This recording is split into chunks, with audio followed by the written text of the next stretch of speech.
Granddaddy Mike, if you wouldn't mind, related to the repository. I know this is something that Omar Figueroa and Heather Burke assisted with. Granddaddy, would you mind addressing the issue?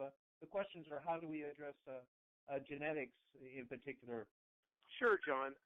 Well, one of the things that we established is the California Cannabis Genetic Repository, which would be administered by the California Cannabis Commission and would be a place where people could submit tissue samples to register their individual strains and what they produce, and also would become a repository for genetic material so that in the event of anything catastrophic happening on an individual grow, that would not wipe out a specific strain of cannabis.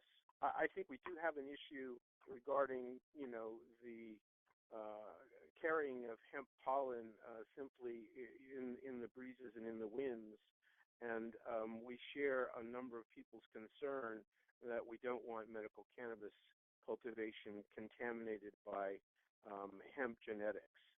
So we do recognize the California Industrial Hemp Farming Act, and we do not modify that in MCLR.